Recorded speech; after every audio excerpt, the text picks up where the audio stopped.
sinal vermelho da... Okay. Boa noite a todas e todos. É um prazer e uma alegria estar aqui mais uma noite. O Eduardo Moreira hoje está descansando. A saúde está precisando de um pouco mais de descanso, como todo mundo. E a gente, portanto, com muita alegria está aqui presente, convivendo com vocês. E vamos ouvir agora o acolhimento do Eduardo Marinho.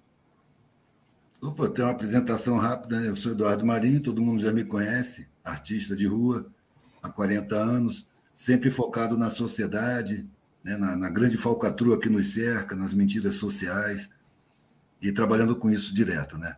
Vamos para o papo, que hoje o Frei está com um tema forte aí. Vamos lá, Opa! Gente, o convidado de hoje, mais uma vez, é um irmão nosso da dimensão espírita da compreensão do universo. Acho nada melhor do que trabalhar a espiritualidade a partir de quem teve a ousadia, alguém que representa o segmento que teve a ousadia de mostrar para a Igreja Católica que ela não era dona da verdade, que tinha outras maneiras de conhecer, conceber, conversar, dialogar com o cosmos. Então, está conosco o nosso querido Simão Pedro, e já assim que ele se apresentar, já vou botar uma frase para ele. Simão Pedro, após sua apresentação, gostaria que você comentasse uma frase que eu gosto muito do mundo espírita, do nosso querido Emmanuel. A frase é a seguinte: o bem que praticas em qualquer lugar será teu advogado em toda parte. Repetindo, o bem que praticas em qualquer lugar será teu advogado em toda parte. Então, bem-vindo, meu irmão Simão Pedro. Obrigado, Frei, Davi. Um prazer estar aqui novamente. Obrigado, Eduardo. Para a gente poder estar aqui conversando, trocando ideias. Eu tive uma alegria de participar, acho que por 2 vezes já, e essa, para mim, é a terceiro momento honroso, Frei, de poder participar aqui com vocês. Meu nome é Simão Pedro, sou aqui de Minas Gerais, sou mineiro, e com alegria, né, participo. Como eu sempre digo, eu não represento a doutrina espírita, porque a doutrina espírita se representa por si mesma. Eu sou um espírita, né, que tento seguir esses postulados, essas ideias trazidas pelos benfeitores espirituais.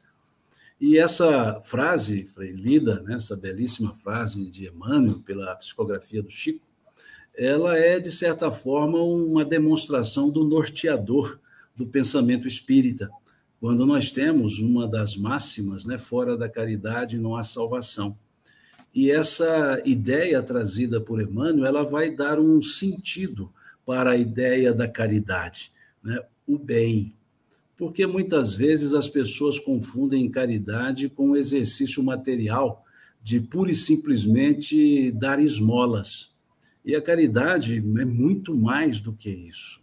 A caridade é auxiliar na recuperação do próprio senso de humanidade que a pessoa precisa ter. Muitas vezes, a esmola por si mesma, ela denigre, ela, melhor dizendo, avilta a personalidade alheia.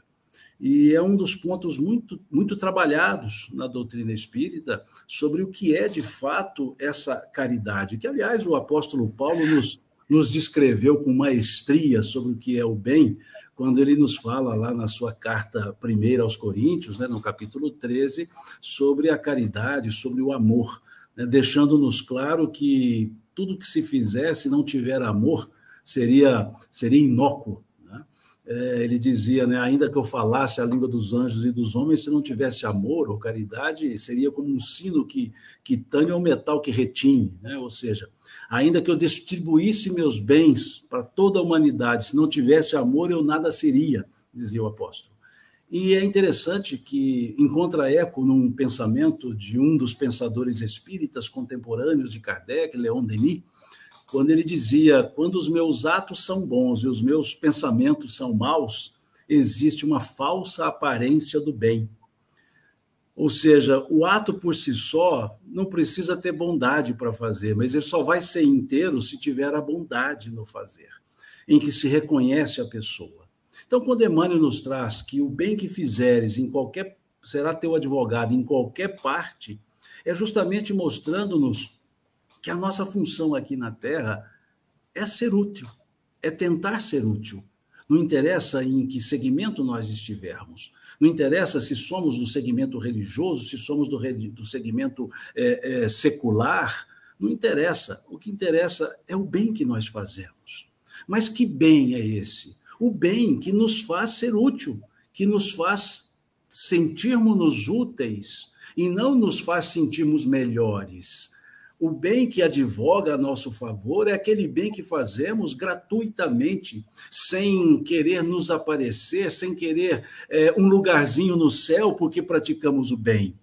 É o praticar o bem pela naturalidade do bem. O bem não poderia ser uma exceção. O bem deveria ser a regra. Nós não deveríamos aplaudir porque faz o bem, nós deveríamos simplesmente saber que todos deveríamos fazer. Mas, infelizmente, o bem virou exceção. O bem virou algo que, quando for possível, fazemos. E esse tipo de bem não advoga a nosso favor. O bem que advoga a nosso favor é aquele bem natural.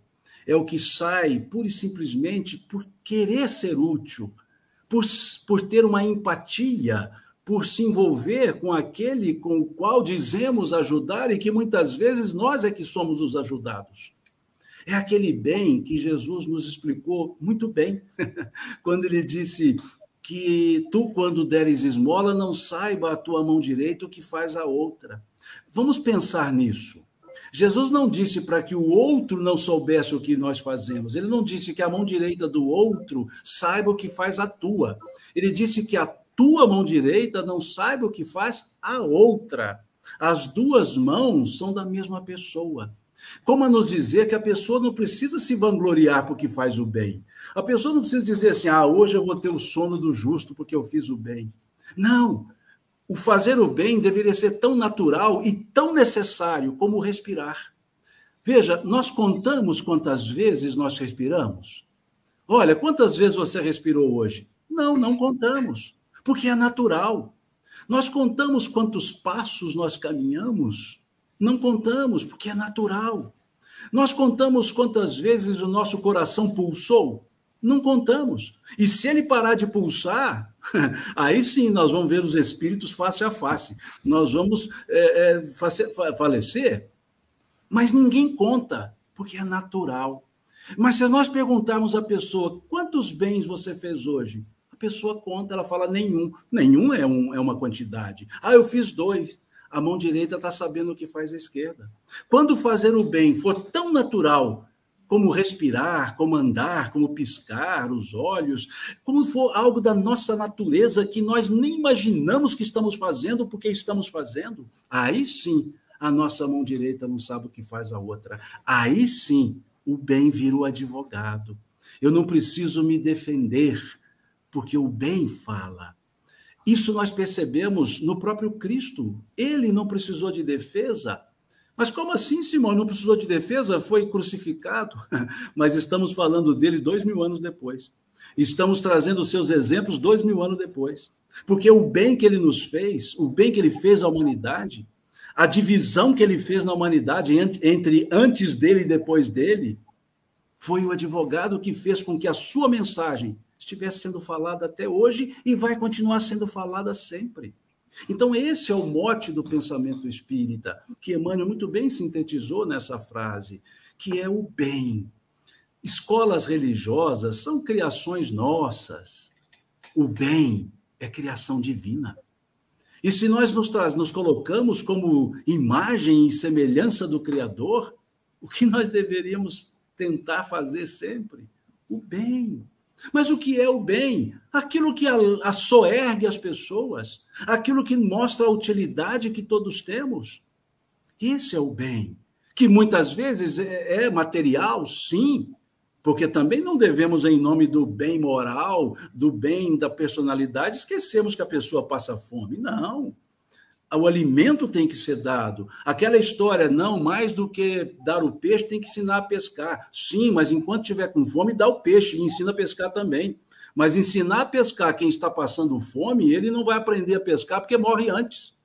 Então é preciso entender as duas coisas, que o bem é para levantar, é para ensinar também, mas é para atender o imediato. Tem um ditado coreano que diz assim: até uma folha de papel pesa menos quando dois a levantam. Ou seja, a dor não tem tamanho, a dor sempre é grande para aquele que a passa, por aquele que por ela passa. Então, não podemos mensurar, nós não temos um aparelho que coloca na testa das pessoas, chamado merecitômetro, para dizer você merece ajuda, você não merece ajuda. Nós não temos isso. Então, qual é a maior dor do mundo? É a minha, é a sua, é a que a pessoa passa. E qual das dores que nós passamos é a maior? A que passamos na hora. Então, o bem não se difere, o bem não fica para depois. O bem é na hora. É aquele momento. Então, esse sim é um advogado que nos defende. Por isso, essa frase tão bela de Emmanuel, né? O bem que fizeres, mas vamos dizer assim, o bem verdadeiro que fizeres, e não o bem aparente, porque tem muitas pessoas que vivem de bem aparente, faz cortesia para o chapéu alheio, valem-se dos bens que os outros fazem. Não, porque quem vê efetivamente, vê em oculto, como diz o Cristo, pois o Pai que vê em oculto te recompensará. Não é eu me mostrar, não é eu aproveitar, é o bem efetivo. É aquele que alguém vai dizer, mas você me fez o bem, a pessoa vai responder, eu? Quando? Quando nós conseguimos falar assim? Quando nós conseguimos dizer, eu fiz o bem? Não, eu fiz o normal que todo mundo faria. Quando for assim, aí o bem está espalhado sobre a terra. Mas enquanto ele for uma exceção, pode ter certeza, não será o advogado. Mas quando ele for da nossa natureza e naturalmente sair, aí sim, é um advogado em quaisquer momentos da nossa existência. Entendi. Eduardo Marinho, o bem que praticas em qualquer lugar será teu advogado em toda parte. Essa frase, como soa para você, enquanto filósofo de rua, filósofo popular? Isso aí a gente tem que levar em conta de qual bem se está falando, não é? Porque o bem que a gente faz pelo prazer de fazer. Porque as oportunidades se apresentam quando você pode aproveitar uma oportunidade para beneficiar alguém. Isso é um prazer tão grande que nem parece um bem. É natural. E isso você vê muito na periferia. Você olha para o mundo e não vê esse bem sendo feito com frequência, você vê exceções sendo apresentadas, até às vezes cenicamente, porque é da natureza do sistema social. Mas quando você está lá embaixo, você vê que esse bem natural ele é praticado cotidianamente, com muita frequência. De eu chegar com a minha mochila para dormir numa calçada e ter um mendigo ali dormindo, e ele percebe que eu estou chegando para encostar com a roupa do corpo, eu boto a mochila, deito, espero o dia amanhecer, no dia seguinte eu sigo viagem. Aí o cara percebe e tira um papelão debaixo dele, que ele tem 2, e estende para mim. Ele não está sentindo que está fazendo um bem. Ele viu que chegou um cara que não tem um papelão, ele está em cima de 2, ele pegou um naturalmente e me deu. Isso, na visão de hoje da sociedade, é um bem. Mas, na visão real, isso é automático. Isso não é uma virtude. É como a solidariedade, é uma ferramenta de sobrevivência. São ferramentas de convivência.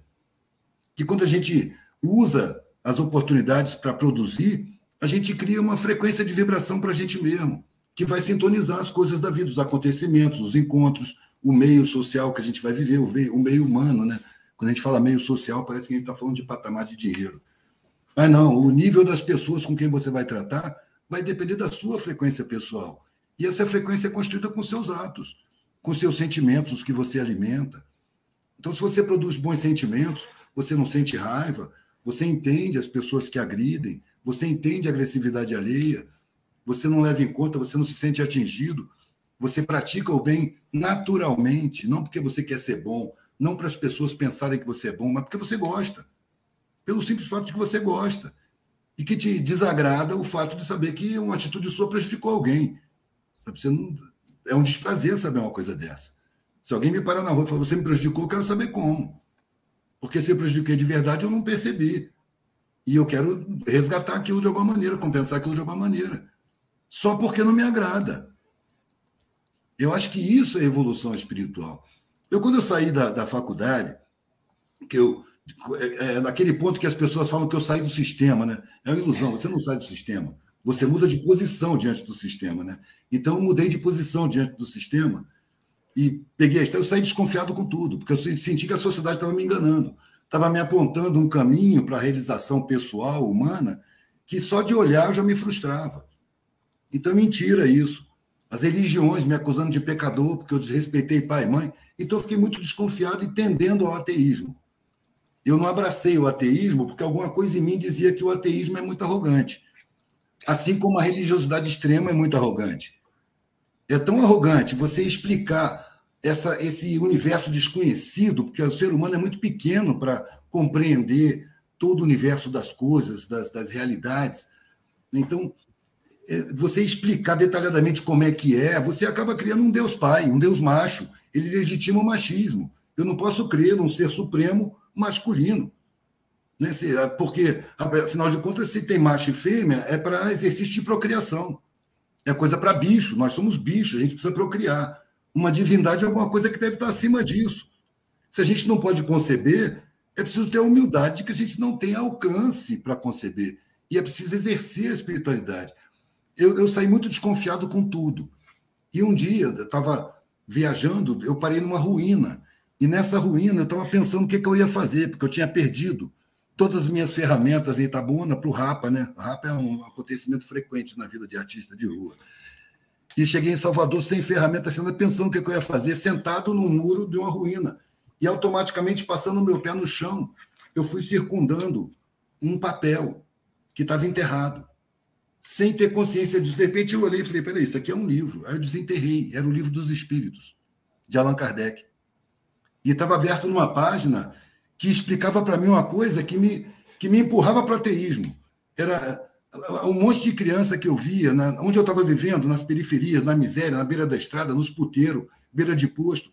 As crianças que nasciam aleijadas, as crianças que nasciam cegas. Sabe, isso me fazia questionar, mas por que isso? A figura nem existiu ainda, por que nasce desse jeito? Isso não pode ter um Deus fazendo isso.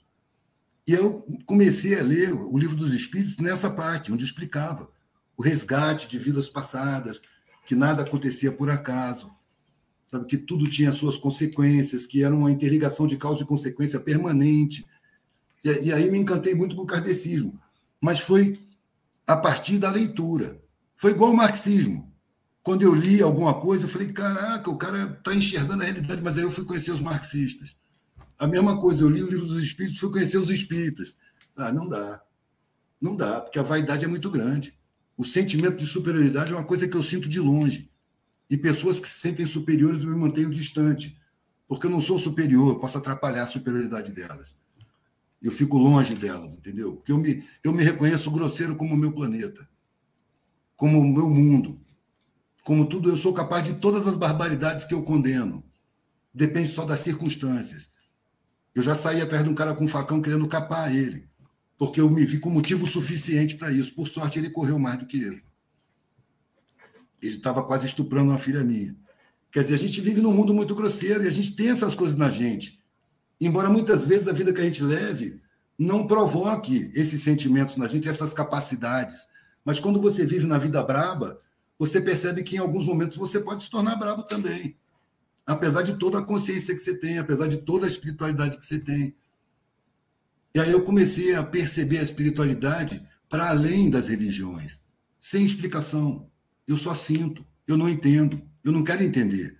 Quando eu puder entender, eu vou entender. Mas isso não vai ser por agora. Por agora eu tenho que tratar dos meus sentimentos, do convívio cotidiano, que é aí que eu estou evoluindo. O meu apego, o meu desapego, a minha raiva, a minha compreensão, a minha amorosidade, a minha agressividade. Tudo isso é a minha espiritualidade, meus desejos, né? Meus objetivos de vida. Tudo isso, meu caráter, isso forma a minha espiritualidade. Não é uma forma religiosa de ver. Porque, para mim, a religião explica o inexplicável, concebe o inconcebível e impõe sob ameaça até. Ou você acredita, você está lascado. sabe? Eu não posso crer nisso. Né? Então, eu percebo a espiritualidade de uma pessoa na conduta dela, na forma que ela trata as pessoas, nos sentimentos que ela emana. É uma pessoa amorosa, tem senso de justiça, é compreensiva, serena, trata todo mundo bem, divide as coisas, tem autoespiritualidade. Se tem religião, não tem religião, não me importa. Pode ser ateia, pode ser candomblessista, pode ser católica, pode ser o que for. É uma pessoa de autoespiritualidade. Agora, você vê uma pessoa agressiva, cheia de verdades, cobrando posturas, criando problema, julgando as pessoas, falando em nome de Deus. É uma pessoa de baixa espiritualidade, está na infância espiritual. Não importa o que ela acredite. Né? A conduta fala da espiritualidade. E as pessoas ainda vão descobrir que beneficiar outras pessoas faz mais bem para elas que beneficiam do que para as pessoas propriamente beneficiadas. Faz um bem espiritual. Enriquece a gente de uma riqueza que não acaba, que a gente leva da vida. Uma riqueza que a gente pode distribuir, que não diminui, só aumenta. É uma riqueza abstrata, é uma riqueza espiritual. E isso ainda está por ser percebido, mas já tem muita gente percebendo sem raciocinar.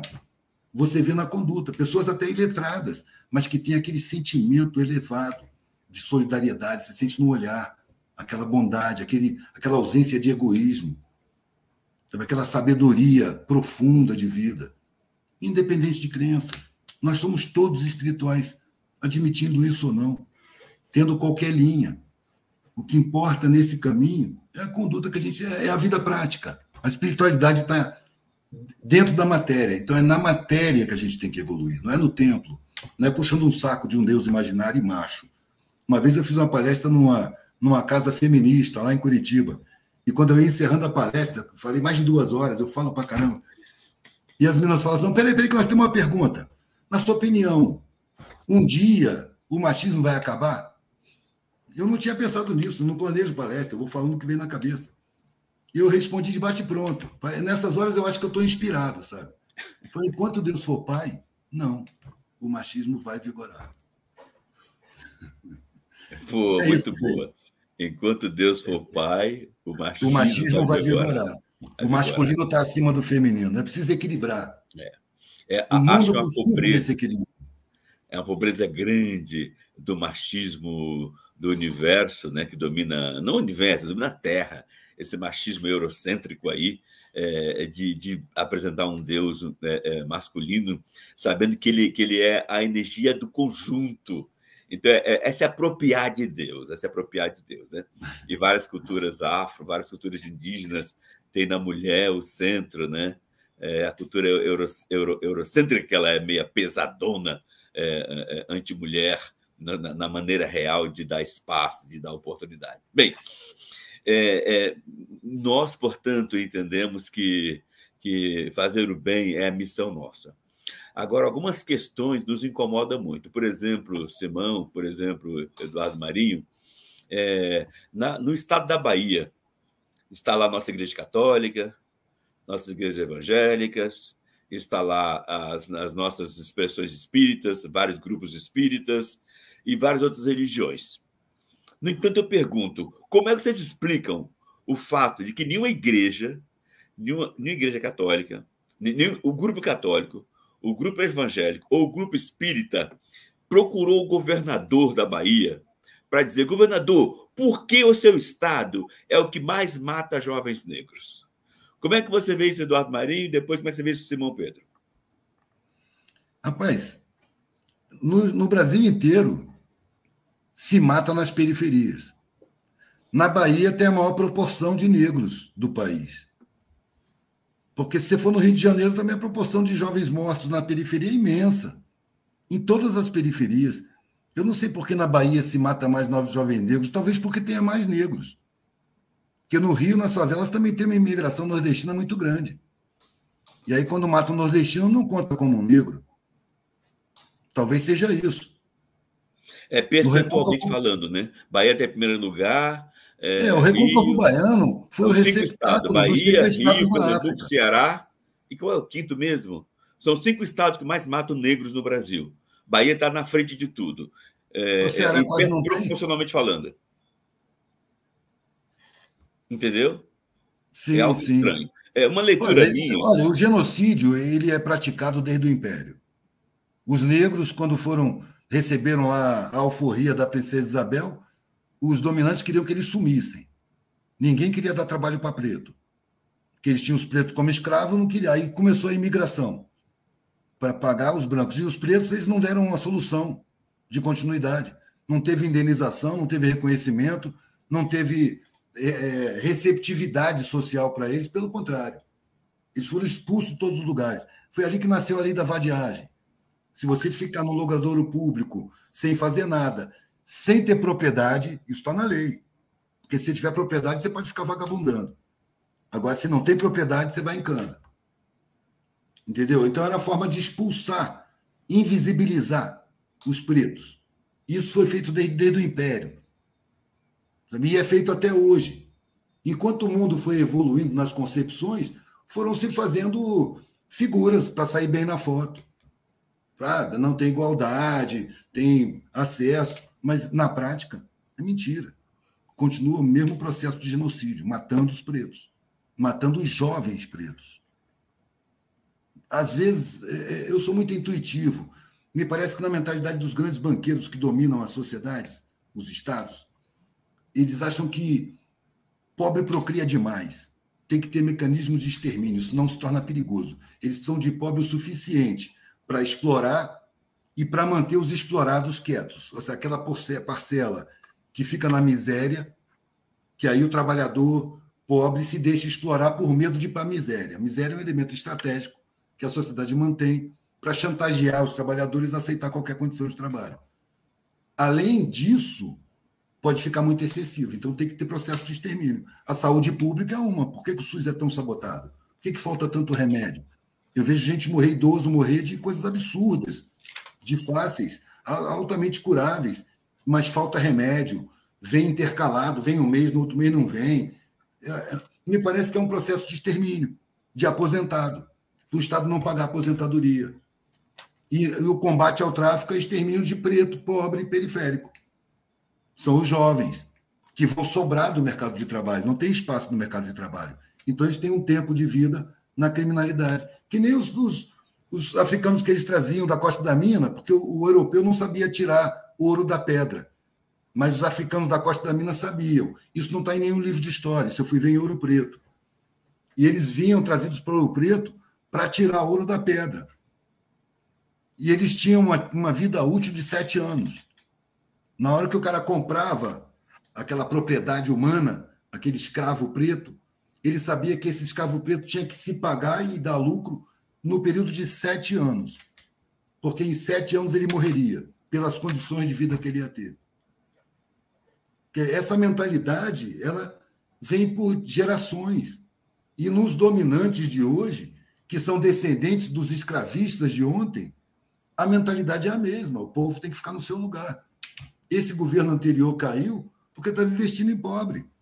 Não pode. É para manter o pobre ignorante. A educação pública não é essa tragédia por infelicidade, por casualidade, por incompetência. Não, é uma estratégia. Para esse sistema social se manter desumano como é preciso manter o povo ignorante, desinformado, fácil de manipular, com a psicologia do inconsciente da mídia. Então, esse extermínio que se dá com a periferia da Bahia, ocasionalmente agora lá é o mais violento, já foi o Rio de Janeiro, já foi São Paulo, mas já foi Vitória, Espírito Santo. Vitória do Espírito Santo, já foi a periferia de Brasília, Ceilândia, Guará. Então, talvez seja uma disputa nefasta entre as capitais para ver quem mata mais periférico. Mas o processo é estatal, é social e é permanente, é cotidiano.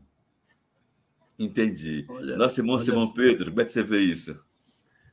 Olha, eu estou achando ótimo ouvir o Eduardo, né, com essa forma assim tão realista de apresentar, né, esses fatos, esses assuntos, e uma forma tão verdadeira, né, que não é caricaturada, é uma forma real, né, que mostra a nossa sociedade e mostra-nos como nós somos pobres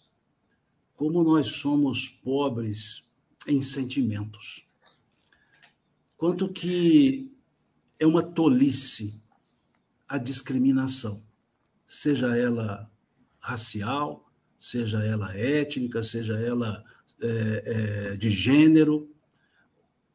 Pela ideia espírita, nós somos espíritos. Espírito não tem cor. Espírito não tem sexo. Espírito tem sentimentos, tem afetuosidade. Tudo isso que aqui se cria na sociedade é criação da sociedade. Deus não é ele, ela. Deus é. É difícil trabalhar porque, infelizmente, nossa linguagem ela caminha ou para o masculino ou para o feminino. Mas Deus, ele está além da linguagem. Deus não é das religiões. E muitas religiões não são de Deus. Deus não é das religiões. Deus não é da pessoa. Talvez nós não conseguimos nos elevar para entender Deus, nós queremos rebaixar Deus ao nosso entendimento. Muitas vezes, em vez de buscarmos o máximo para chegarmos à ideia da bondade de Deus, nós reduzimos Deus para justificar as nossas maldades. Nós trazemos Deus como se fosse um verdugo, um juiz. Deus não julga. Se ele julgasse, ele contrariaria a sua própria onisciência. Se ele sabe de tudo, por que ele vai julgar aquele que ele já sabia que iria cometer o erro? E ainda mais, se ele pune, ele é que deveria então impedir, porque ele sabe que a pessoa vai errar e deixa errar para depois punir. Isso é pensamento nosso, isso é pensamento humano. Eduardo, tem um materialista, um materialista chamado Feuerbach, escreveu um livro belíssimo chamado A Essência do Cristianismo. E ele escreveu assim, em outras palavras, mas mais ou menos assim: está escrito que Deus fez o homem, à sua imagem, à sua semelhança. Eu desconfio e afirmo que o homem fez Deus, à sua imagem, à sua semelhança, pois o Deus que nos é apresentado tem mais defeitos humanos do que qualidades divinas. Então, vejamos essa lógica. Então, Frei, quando se pergunta por que se mata negro em maior quantidade, por que se mata? Seria a primeira pergunta. Por que se mata? Por que se mata? Que direito nós temos de tirar aquilo que não é nosso? Nem a nossa própria vida é nossa. Por que se mata? Por que se mata negros, mulheres? Por quê? Pobreza de sentimento, pobreza de realidade. Quem somos nós para sentirmos-nos mais ou menos do que qualquer outra pessoa? A vida, ela precisa ser horizontalizada, não verticalizada. O viver precisa ser horizontal. Ninguém é mais, ninguém é menos. Alguém pode saber um ofício mais do que o outro, mas o outro sabe o outro ofício que aquele também não sabe. Por que são as profissões que determinam a essência e não a essência que determina as profissões? Por que nós perguntamos para uma criança o que você quer ser quando crescer, se ela já é gente, ela é ser humano? E aí, quando perguntamos o que você quer ser quando crescer, nós estamos dizendo que é a profissão que dignifica a pessoa, em vez de ser o contrário, que na verdade é a pessoa que dignificaria a profissão. Então, nós vamos invertendo valores. Por que isso? Cultura social, sim, mas isso acaba sendo incrustado e é preciso que haja, no bom termo da palavra, uma rebelião nesse sentido. Porque se nós dizemos que Deus está expresso nas pessoas, por que nós não vemos as pessoas como deuses, então? É uma cor de pele, é um sexo que vai determinar se é ser de Deus ou não? Então, a explicação pode ser sociológica? Pode ser antropológica? Pode. Mas tudo isso é sentimento. Tudo isso é a pessoa. Será que nós não podemos olhar para os outros e percebemos que nós somos os outros na ideia dos outros? Ou seja, que todos somos seres que precisamos de uns dos outros? Porque eu desconheço uma pessoa que seja autônoma. Porque qualquer ser que nasce, se não for cuidado quando nasceu, morre. Se não for cuidado ali quando criancinha, vai morrer. Então, nós precisamos uns dos outros, e não é de um pedestal que se auxilia, é da semelhança, é do mesmo nível. O Eduardo disse aqui, dormindo ali na rua, alguém que tinha 2 papelões tirou um para o outro, para ele. Ou seja, não tinha o que precisava e tirou para dar para outro. Isso sim é solidariedade. Isso sim. Agora, aquilo que me sobeja, aquilo que me sobra, se eu dou para alguém, onde está a solidariedade nisso? Onde está o esforço, a vontade? Não sei dizer os índices de violência dos estados, nominalmente, mas onde que nasce a violência? Em nós. Em nós. O Eduardo disse bem, tem hora que dá vontade de religioso brigar, mas essa é a natureza. Mas será que, sendo a natureza, nós vamos deixar isso a vida inteira? Não vamos tentar domar isso? Não vamos tentar dominar isso em nós?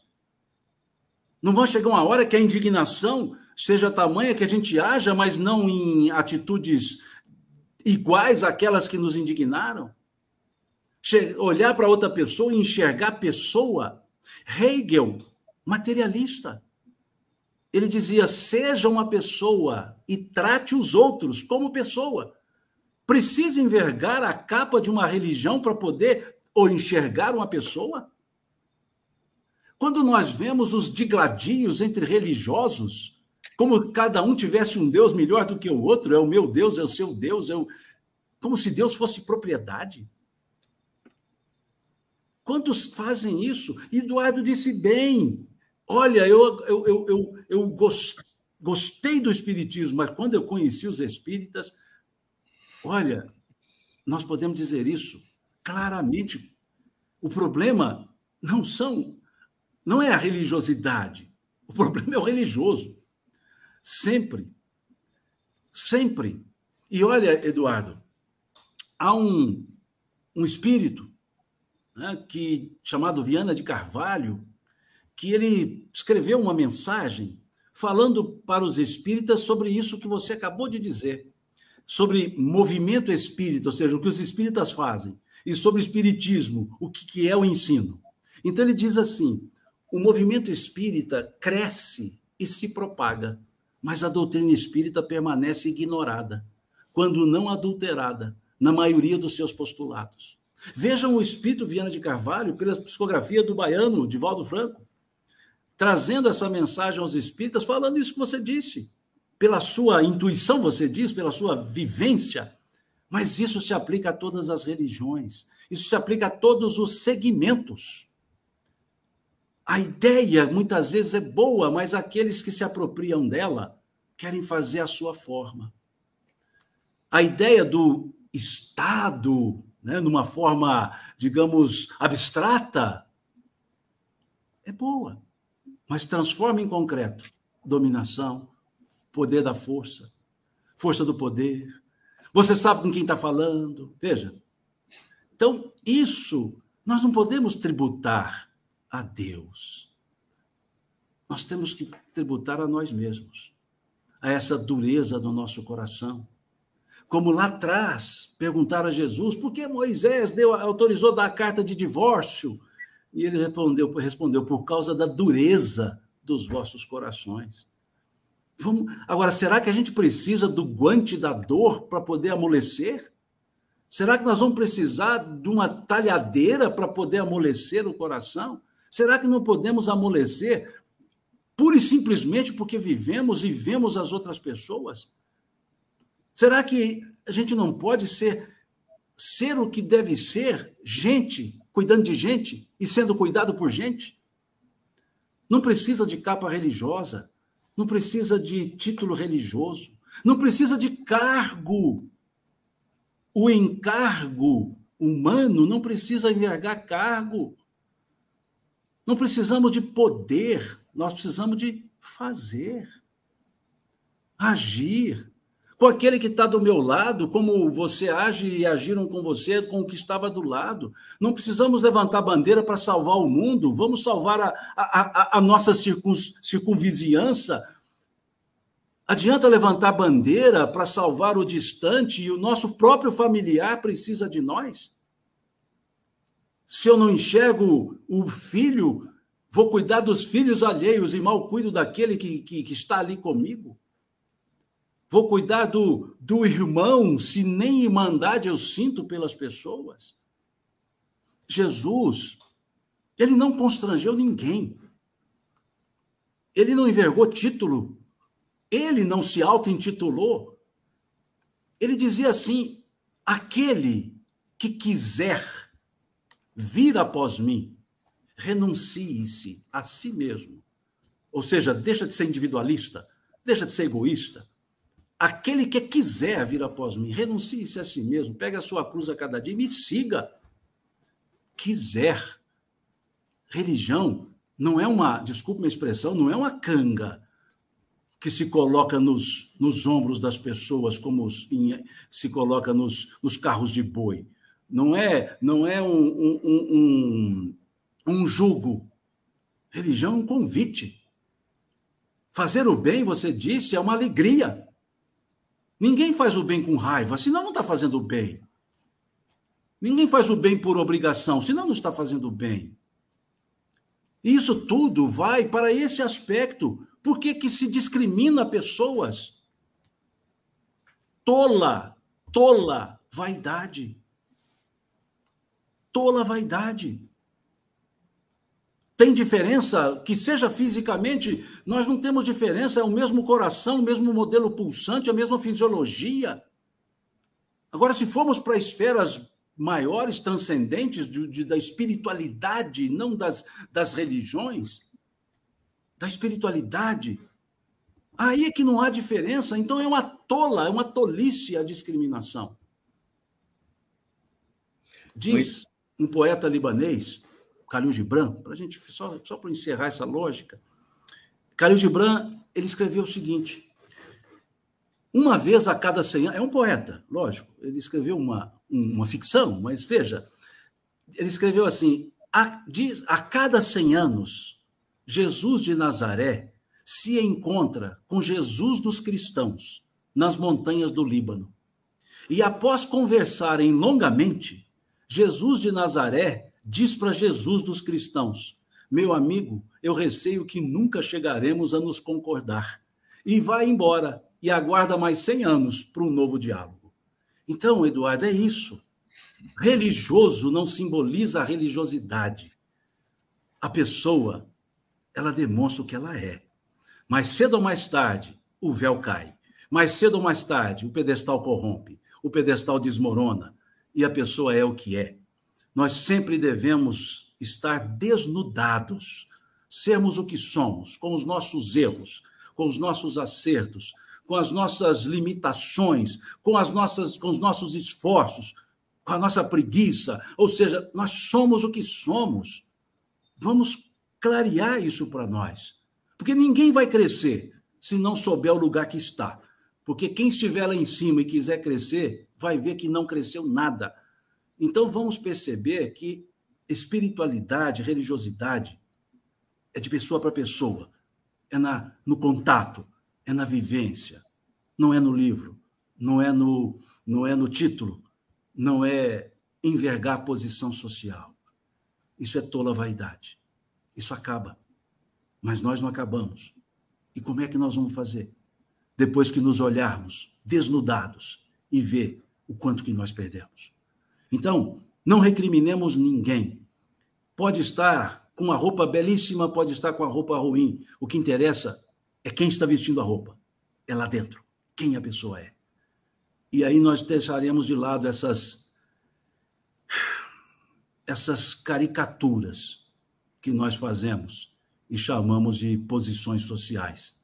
Caricaturas, principalmente para aqueles que se sentem lá no alto. E aqui em Minas a gente diz o seguinte, Frei Eduardo, quanto maior a árvore, maior é o tombo. Então, que a gente pense um pouco nisso. Muito bom, muito bom, muito bom. Bem, para aquelas e aqueles que estão perguntando cadê o nosso querido Eduardo Moreira, ele como ser humano, né, também precisa descansar. A sinusite deu uma puxão de orelha nele, ele está descansando e com certeza estamos aqui fazendo das tripas coração para poder suplantar aqui e enriquecer, completando aquilo que o Eduardo poderia estar fazendo, mas a saúde pede a ele um repouso. Bem, olha só, é o Sermão da Montanha que nos dá muitas dicas, né? Como muitos de nós falamos, que a Bíblia, o Sermão da Montanha, é um pouco a grande luz que ilumina todos aqueles que querem beber da fonte de Jesus Cristo puro. E muitas vezes a instituição é um atrapalho para a intuição. Muitas vezes a instituição é um atropelo para a intuição. Bem, nessa linha aí, tá lá límpido no Sermão da Montanha, né? Fui perseguido e viestes me libertar. E não temos dúvida que o problema de fundo da matança da juventude negra tem vários fatores. Por exemplo, Eduardo Maria e Simão Pedro, quando o Espírito Santo, estado pequenininho, a grande vitória, um ovinho, foi a grande vitória. O Espírito Santo foi o estado que mais matou negros durante alguns anos. O que estava por trás desse fato era um casamento indissolúvel da milícia com o poder político capixaba, a ponto do presidente da Câmara, depois da intervenção federal, ser preso porque ele estava envolvido com a milícia até o pescoço. E, lógico, com grande parte da polícia totalmente comprometido com a milícia. Portanto, eu não tenho dúvida, cada vez que um Estado está na ponta das matanças de jovens negros, eu não tenho dúvida, ali a milícia manda no governador e manda em todas as autoridades políticas do Estado. Ou, desculpe, em quase todas, em grande parte, em boa parte. Em todo caso, o poder está corroído pelo poder da milícia. Então, eu faço aqui um apelo. Quem é do Estado da Bahia, quem é ligado ao governador da Bahia, faça uma pressão.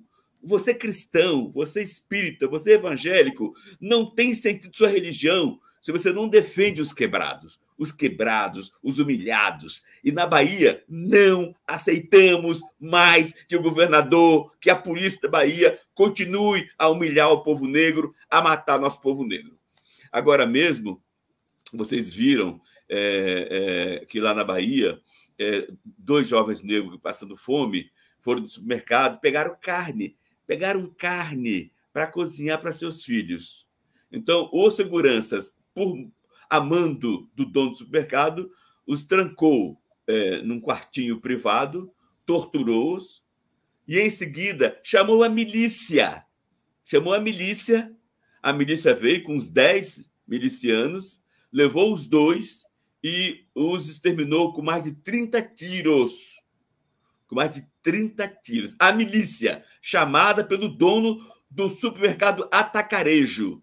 Volto a dizer, a milícia chamada pelo dono do supermercado Atacarejo. Ora, se o dono teve o poder de chamar a milícia, é sinal que ele paga a milícia. É sinal que a milícia e ele está entrelaçado.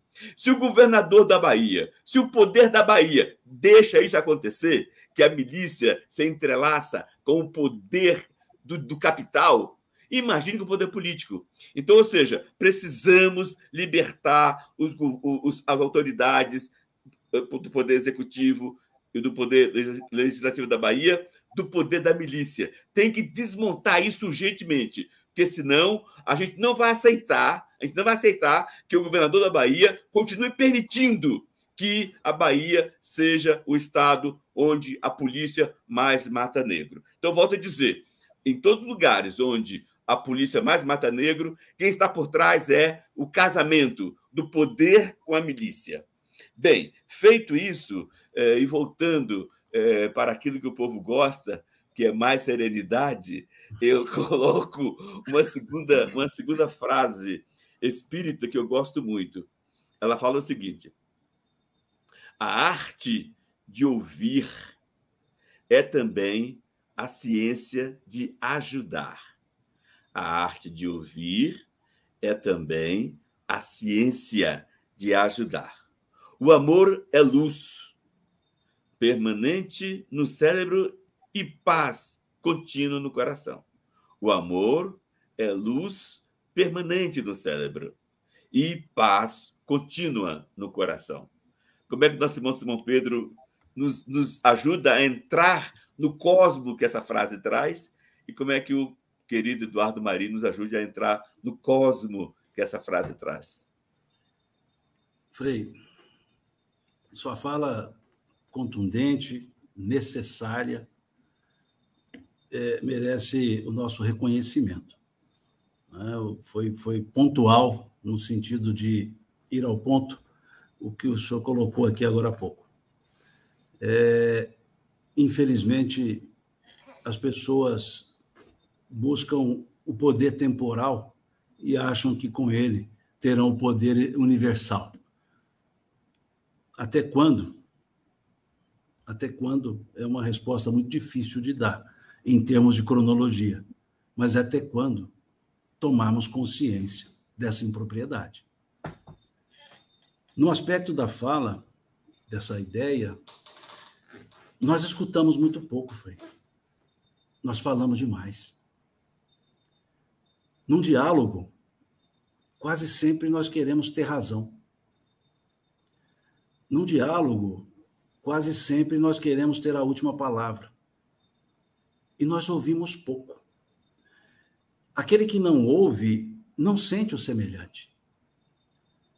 Nem sempre eu vou ouvir palavras, mas eu posso ouvir o clamor interno, quando eu aprender a enxergar a pessoa. O ouvir precisa preceder qualquer falar. Nós somos muito bons para dizer o que o outro tem que fazer, mas ouvimos muito pouco o que o outro tem a dizer. A nossa anatomia, ela coloca 2 ouvidos para uma boca. Só que a gente fala 2 vezes mais do que ouve. Ouvir um clamor. Mas ouvir não é escutar. Ouvir é sentir. O que fez Jesus chorar quando foi atender a família de Lázaro? Foi a morte de Lázaro? Não. Porque Jesus sabia que 2 caminhos. Ele não tinha morrido, segundo alguns. Outro caminho, ele podia ressuscitá-lo. De qualquer forma, por que Jesus choraria se ele resolveria a questão? O choro é porque ele sentiu, é porque ele viu, é porque desenvolveu a compaixão. Compaixão não é pena, compaixão não é dó. Compaixão é saber sentir a dor alheia. É isso que diz o texto. E Jesus, movido por compaixão, chorou. Isso é um ato passivo? Não. Esse é o ato que permite a ação ativa. Quando eu enxergo, quando eu ouço, eu ajo. Então, a compaixão não é estar no lugar maior olhando para o mais alto ou olhando para o outro no lugar menor. Não, pelo contrário. Compaixão é estar no mesmo lugar. Porque não há compaixão se não houver a empatia, se não houver o sentir o outro. E como que eu sinto o outro? Ouvindo-o, no sentido de percebendo. É muito cômodo ajudar quando a gente passa de largo, como diz na parábola do samaritano. É fácil ajudar quando a gente dá o que não sobra, o que sobra. É fácil ouvir quando a gente não é fácil escutar quando a gente não está dando atenção, porque vai entrar e sair. Então, saber ouvir é a arte da humanidade. É um senso de humanidade. Rubem Alves tem até um texto interessante. Ele diz no texto, né? Existem muitos cursos de oratória, mas eu desconheço um curso de escutatória. Alguém que saiba ouvir. A gente vê o outro falando e fica doido para ele terminar, para a gente poder falar. Não é assim no dia a dia? A gente não quer que a pessoa termine, não, deixa eu falar. O outro nem concluiu a ideia, já está falando, Para que isso? Eu cito o Jesus, vejam bem, não é como mito, não é como... Eu cito como qualquer pessoa citaria filósofos, citaria pensadores. Eu cito Jesus como alguém que deu exemplos, alguém que deu ensino e agia. Porque a sua atitude, ele agia ensinando, ele ensinava fazendo. E vejam quanto que ele sabia ouvir. A pessoa chegava até ele, por exemplo, o cego de Jericó, chegou até ele, falando, ele ficou calado, e Deus disse assim, o que queres tu que eu te faça? Me conta o que você precisa. Veja a ideia. Agora, a gente quer ajudar o outro sem saber o que o outro está pedindo, sem saber o que o outro está... Eu quero dar o que eu acho que ele precisa, mas eu perguntei o que ele precisa. Eu entrei no lugar dele. No caso do Eduardo, que deu exemplos aqui belíssimos, para eu entender ao auxílio àquele que está dormindo lá nos papelões, eu preciso... eu senti o que é dormir em papelão, eu senti o que é estar sem o abrigo, eu senti o que é estar distante de um convívio de pessoas afetuosas, família que seja. Então, qualquer ajuda, a compaixão é justamente, eu não passei, mas eu sinto o que você está passando. Eu estou percebendo, a sua angústia tornou-se minha.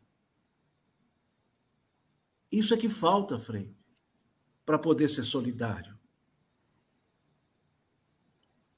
É perceber que eu não posso mensurar a necessidade alheia. É só a pessoa que sabe o que ela precisa. Eu não posso dizer, mas você está chorando por pouca coisa. Como assim? Eu não estou passando por aquilo. É importante. É isso que falta. A pessoa sentir. O Eduardo sentiu ali, participou, não no sentido dor, não, é no sentido de empatia que eu quero colocar. Olhou para o outro e se enxergou. O senhor disse aqui, Frei, no início, no Sermão do Monte, aquela parábola belíssima que Jesus dizia, o Senhor dirá, estava nu, vestiste-me, estive doente, fosse me ver, estava preso, fosse me visitar. E aí diz assim, mas quando nós fizemos isso? Ele diz, quando fizeste a qualquer um dos meus, é a mim que faz. Então, como não? Quando nós olhamos para a pessoa, qualquer pessoa, nós temos que ver a divindade nela. Não é no apelo, é perceber isso, porque senão nós não seremos humanos. Nós seremos máquinas com obrigação de fazer o bem. Aperta um botão, faz o bem. Aperta o botão, faz o bem. Não é assim. Não é assim. Todos nós precisamos desenvolver essa empatia, esse enxergar o outro, como o apóstolo Paulo foi dizer. Alegrai-vos com os que se alegram, chorai com os que choram. Chorar com o que chora, até muitas vezes a gente faz, por dó, por pena. Agora, alegrar com o que se alegra, muitas vezes não, por causa de inveja, por causa de orgulho. Então, vamos pensar nisso. Quando falarmos em Jesus, não vamos imaginar um Jesus de religiões. Vamos imaginar um Jesus de atitudes. De atitudes. Aquela atitude de chegar um centurião e falar, meu servo está doente, e ele fala, vamos até sua casa. Em vez de falar assim, traz o seu servo aqui, vamos até sua casa. Jesus, esse homem era um exemplo de atitude. Então, a gente fica preso ao ensino, a decorar, a citar versículo, a citar capítulo. Jesus era atitude. Então, vamos copiá-lo, se for o caso. Padre Zezinho, Frei, ele tem uma letra de música que é uma beleza sobre isso. Né? Quando ele cria a cena belíssima, né? Um dia uma criança me parou, olhou-me nos meus olhos a sorrir, caneta e papel na sua mão, tarefa escolar para cumprir, e perguntou-me no meio de um sorriso, o que é preciso? para ser feliz? Aí vem aquela resposta. Amar como Jesus amou, sonhar como Jesus sonhou, e o principal que eu acho, sentir o que Jesus sentia. Sorrir como Jesus sorria. E ao chegar ao fim do dia, eu dormiria mais feliz. O principal dessa letra, sentir o que Jesus sentia. E o que ele sentia pelas pessoas? Amor. Não o amor epitelial, o amor eros, sensação.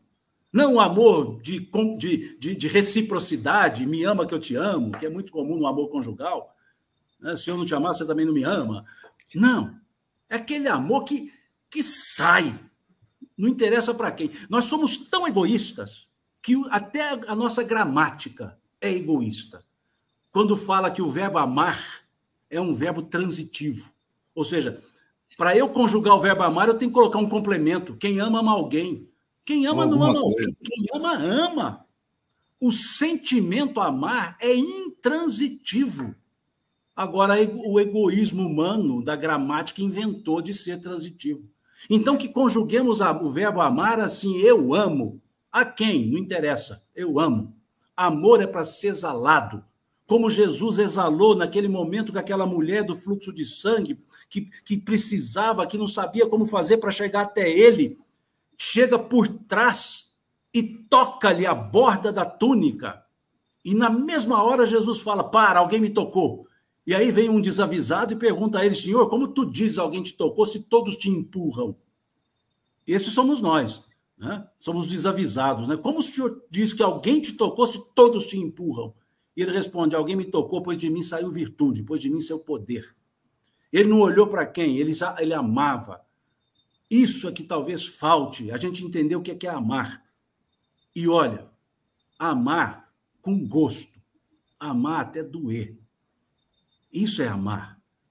Agora, amar porque me faz bem? Até tem uma passagem, desculpa, eu estou alongando, eu falo da escutatória e estou na falatória. Mas dizem que um rabino, né, teria dito assim, eu acho estranho as pessoas, elas dizem que gostam do peixe, mas matam o peixe para comer. Eu desconfio que elas não gostam do peixe, elas gostam do sabor que o peixe tem. Assim são as pessoas. Elas dizem, eu gosto da pessoa, mas eu acho que não é tanto gostar da pessoa, elas gostam do bem-estar que essa pessoa gera nela. Olha como é que a gente precisa entender o amor. É gostar sem ter bem-estar dessa pessoa para conosco. É amar se essa pessoa for amargurada ou não.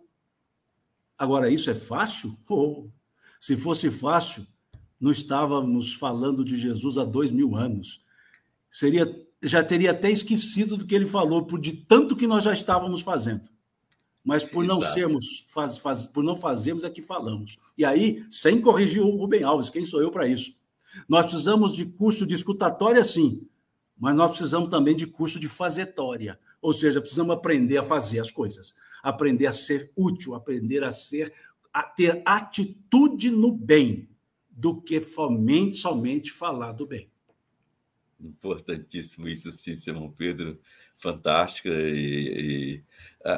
Esse complemento, essa fala, essa postura, essa convicção, tudo isso enriquece a cada um de nós, não importa a religião, se é evangélico, se é católico, se é espírita, se é Chonoye, mas está na busca de estar em plena sintonia com o cosmos, com certeza essa é a pedida, essa é a pedida.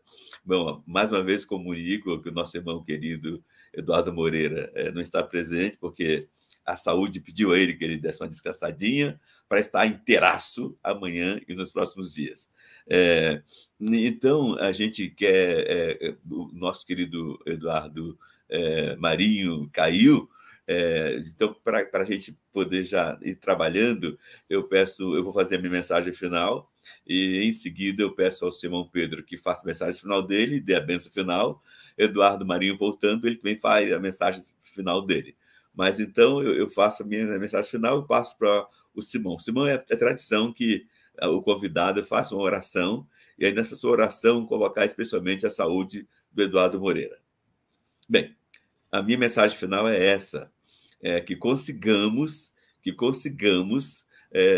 toda a energia necessária para dar às organizações da Bahia, ao povo da Bahia o poder de questionar ao governador, à Câmara dos Deputados, aos deputados, todos aqueles que têm o poder, para que eles não se deixem vender pela milícia e que parem de matar o povo negro e que a polícia do Estado da Bahia seja mais controlada, conforme pede o Cosmo e conforme pede o nosso Criador na pessoa de Cristo.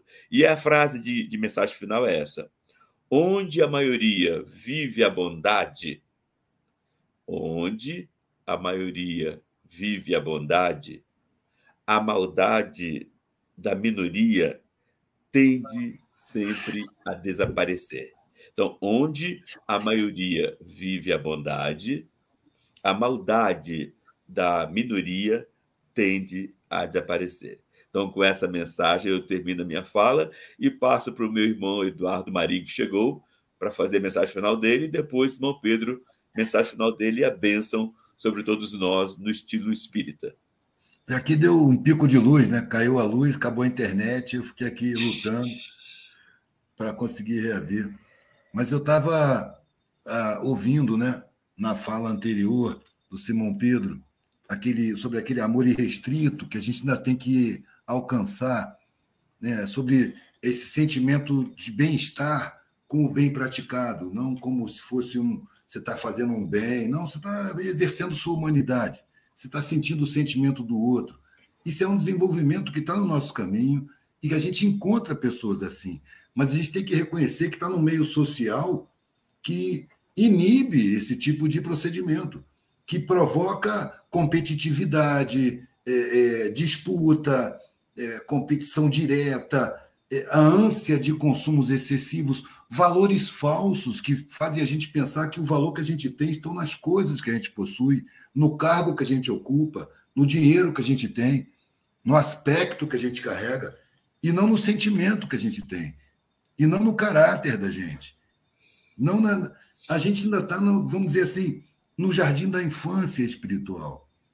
Nós estamos no desenvolvimento e a gente vai alcançando estágios superiores à medida em que eles se tornam naturais para a gente, por uma necessidade de bem-estar. Eu quero ter bem-estar, eu não gosto de sentir raiva, eu não quero sentir raiva. Então eu vou prestar atenção na raiva. E a sociedade vai me apresentar situações que provocam raiva o tempo todo.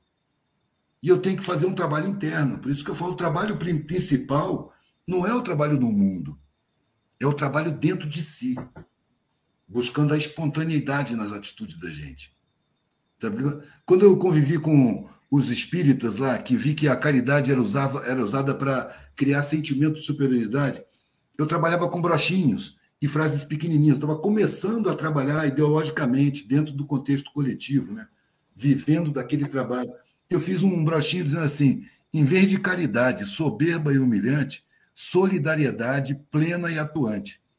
Porque quando você tem solidariedade, você se sente igual. É preciso desenvolver o sentimento de igualdade verdadeira, mas não é igualdade de personalidades, não é igualdade de caráter, não é igualdade de vivência, é igualdade em ser. O cara tem outra vivência, tem outra experiência, ele pode ter sido maltratado pelo Estado, ele pode ter sido ignorantizado, ele pode ter sido enriquecido.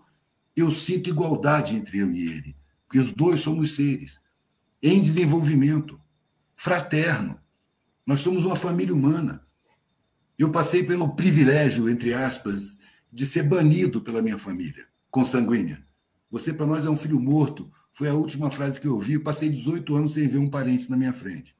Nem parente, nem amigo, nem ninguém da minha classe, onde eu nasci. E isso ao mesmo tempo que isso me deu um choque inicial, logo em seguida, pelas vivências que eu estava tendo de mundo, de estrada, de beira, de periferia, eu vi tanta riqueza que eu me senti em família em todos os lugares. De repente me baixou a concepção: peraí, nós somos uma família planetária. E basta ter um pouquinho de noção de astronomia para perceber que a possibilidade do universo inteiro ser habitado é muito grande. A gente não saber não quer dizer que não existe nada. A gente só não sabe. Mas, como disse um filósofo desses aí europeus, que olhando para o espaço falou: se só a Terra é habitada, todo esse espaço sideral é um desperdício de espaço enorme. Não é possível que só tenha vida aqui. E a gente está se desenvolvendo até chegar no nível que a gente vai se relacionar com outras orbes.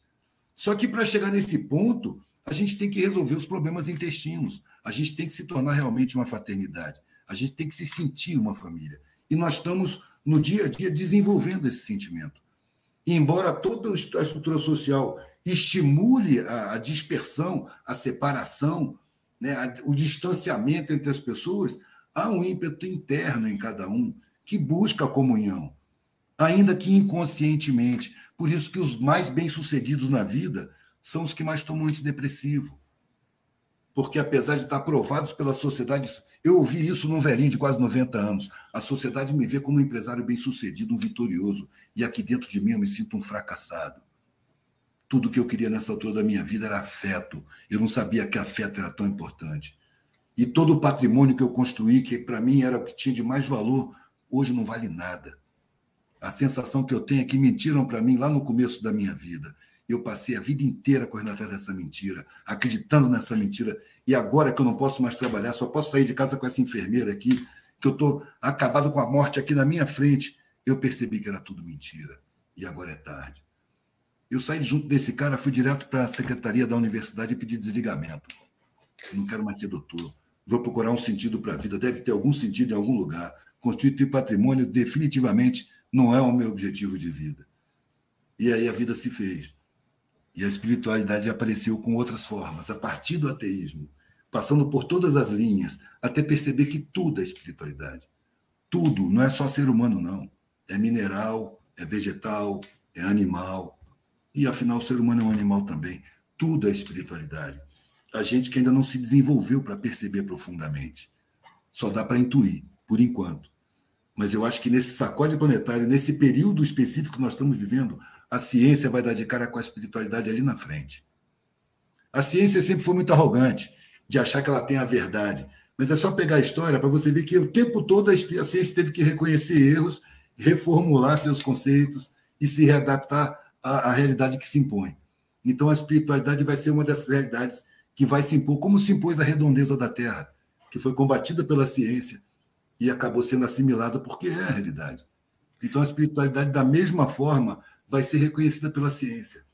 E não falta muito tempo, não. Historicamente falando, não dou 10, 20 anos. Já existem aparelhos fazendo com certos contatos aí. Vai se desenvolver mais. Nós estamos num período de transição planetária. Nós estamos mudando de ano letivo. Vamos passar para o ano seguinte. E aqueles repetentes vão ter que repetir outras plagas. E, né, num lugar mais adequado à sua agressividade, aos seus sentimentos. É aquela coisa, sintonia de frequência. As pessoas vão para onde sintonizam na espiritualidade. Então, essa divisão bolsonárica da sociedade não é à toa, não. Ela tem sua espiritualidade. Quanta gente surpreendeu a gente com a agressividade que a gente não supunha que ela tinha. Quanta gente demonstrou uma perversidade que a gente não imaginava que ela pudesse demonstrar. Então, é um tempo de revelação. As pessoas estão se revelando. E a gente está buscando, cada um, a sua sintonia. E isso determina o nosso futuro. Estamos caminhando. Eu perdi uma parte da palestra, mas essa é a minha fala final. Eu agradeço muito a paciência das pessoas que estão nos ouvindo. Muito bom. Vamos passar para ele. Agradeço ao Simão Pedro, agradeço ao Frei Davi. Tamo junto. Simão Pedro, vamos lá, irmão. Olha, Frei, primeiro, mais uma vez, falar dessa alegria de estar aqui. E, Eduardo, falar da alegria de conhecê-lo. Conhecê-lo, que seja virtualmente, mas a energia que sai da sua voz, ela não é fictícia. O que sai da sua voz, você representa muito bem aquilo que Jesus falou, que a boca fala do que o coração está cheio. E o que eu vejo que seu coração não tem é a amargura, porque sua fala, por mais contundente, ela nunca é amarga. Ela sempre tem a doçura daquele que experiencia a vida como deve ser vivida. Então, muito obrigado por você ter trazido essas falas tão claras, tão diretas e que nos levam a refletir muito sobre um outro ponto que você disse agora no final: sentido para a vida. talvez é a pergunta que nós devemos nos fazer todas as manhãs. O sentido para a nossa vida. Que sentido nós queremos dar para a nossa vida? Porque muitas vezes nós queremos buscar um sentido para a nossa vida, mas não damos um sentido para ela. Então nós precisamos dar um sentido para a nossa vida. Aqui em Minas, Eduardo, Frei, nós temos um ditado que diz assim: um homem nasce, cresce, corre, corre, fica velho e morre. Não vive, não sente o viver.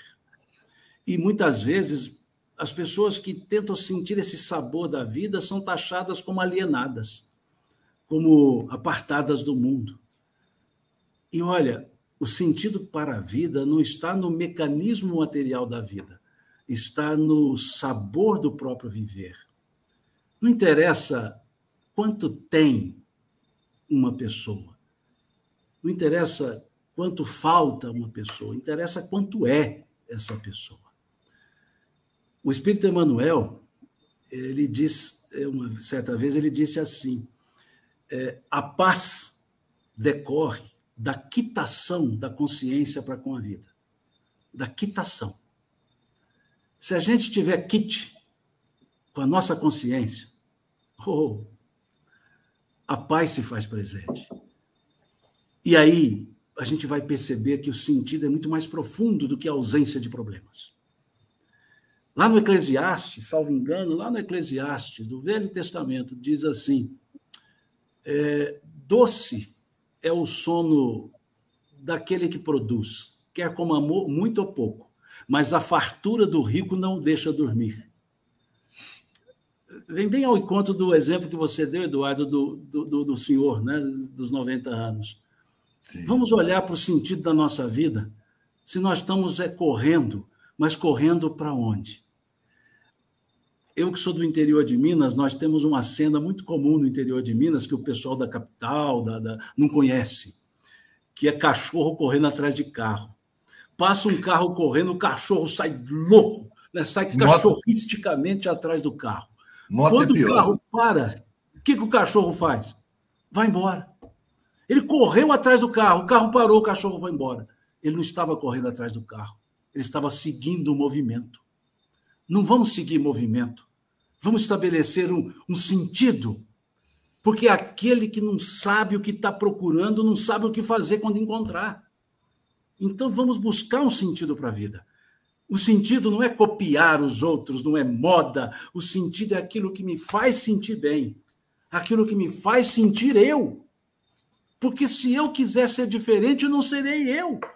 E quando eu perco o que eu sou, eu deixo de viver, fico só existindo.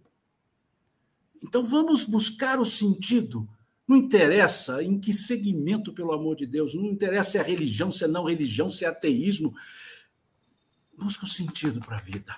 E olha, não estou dando receita, porque quem sou eu para isso? Mas não há sentido para a vida se acharmos que vivemos sozinhos no mundo. Não há sentido para a vida se nós não sentirmos as outras pessoas. Mas vamos buscar um sentido para a vida. Talvez seja, Frei, essa palavra eu não chamaria final, né? Porque quem sou eu para dar uma palavra final? Mas uma palavra, me permita, continual, né? Para continuar, né? Que seja assim. Então, muito obrigado por essa oportunidade, obrigado, Frei, obrigado, Eduardo, pelo ensino que você nos trouxe, pelo ensino que pudemos oferir com vocês. E vamos sim orar, Frei, vamos sim agradecer. Eu vou usar ao Criador no masculino, porque não achamos ainda a gramática machista nossa, mas nós vamos agradecer à divindade.